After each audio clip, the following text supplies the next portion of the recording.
Hola, mi nombre es Dalia Pérez Hipólito y les voy a hablar sobre la preeclampsia.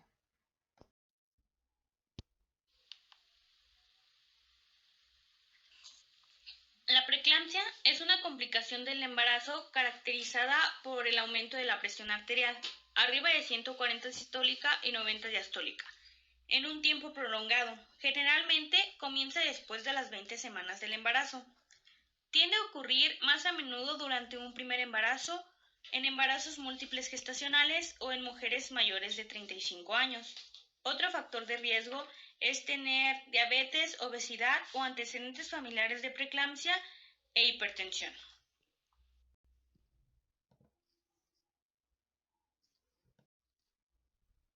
La causa exacta de la preeclampsia no es clara, pero una característica fisiopatológica clave es un desarrollo anormal de la placenta.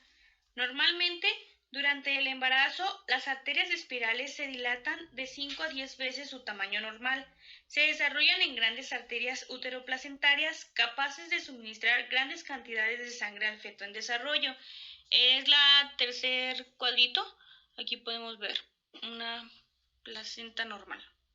En cambio, en la preeclampsia, estas arterias uteroplacentarias se vuelven fibrosas y se estrechan, lo que impide que llegue abundante sangre a la placenta. Es la segunda, por eso aquí se ve un poco más pequeña.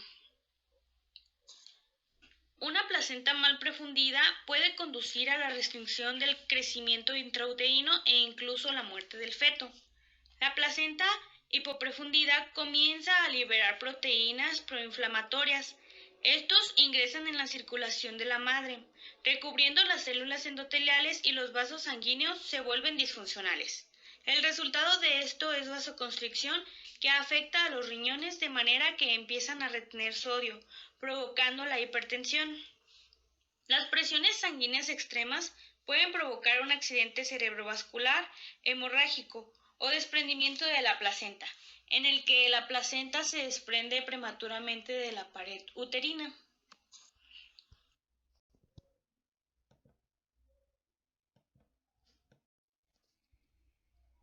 Como manifestaciones clínicas tenemos signos clínicos que es la hipertensión, pues es requisito para establecer el diagnóstico. El edema se relaciona con la retención del sodio y la hiperreflexia, que también es frecuente, se relaciona con una reacción anormal y exagerada del sistema nervioso. Esto produce cambios de frecuencia cardíaca, sudoración excesiva, hipertensión arterial, espasmos musculares y cambios de coloración en la piel. Además, por la disminución del flujo sanguíneo de la retina puede causar visión borrosa.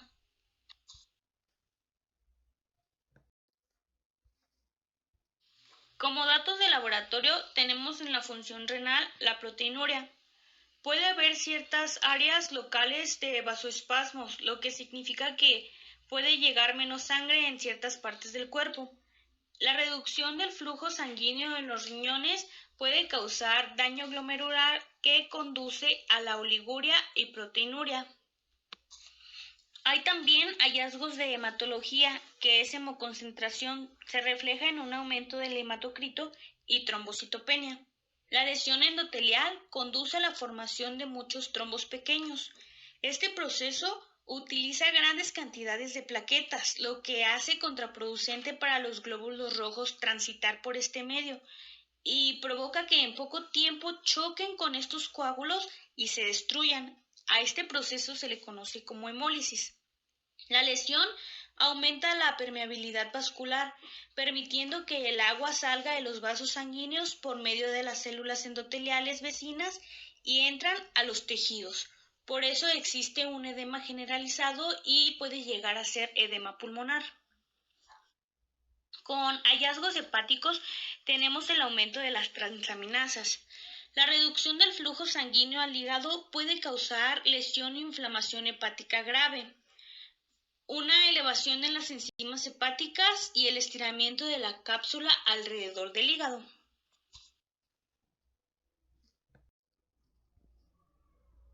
En métodos de diagnóstico y resultados tenemos la toma de presión arterial, análisis de orina que nos da como resultado la cantidad de proteínas que existen en la orina, análisis de sangre para un recuento bajo de plaquetas y función hepática deteriorada, líquido en los pulmones, que sería el edema pulmonar.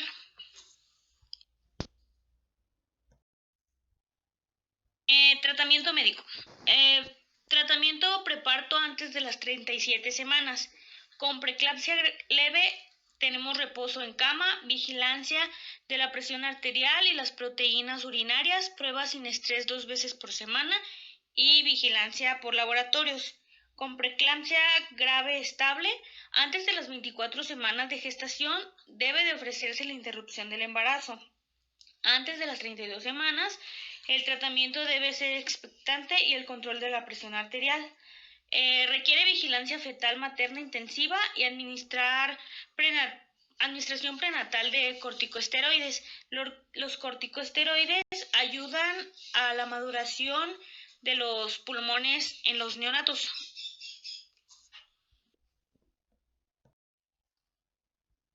Después de las 32 semanas es apropiado que se espere la madurez pulmonar fetal.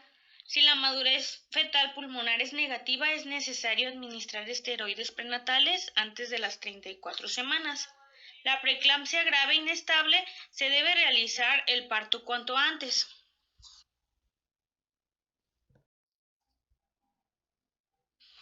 El tratamiento durante el parto es tratamiento antihipertensivo. Las indicaciones son presión arterial diastólica persistente de más de 105 y presión arterial diastólica aislada de más de 110. Los fármacos es hidralicina, que disminuye la poscarga pero compensa con aumento de la frecuencia cardíaca, antihipertensivos y corticosteroides.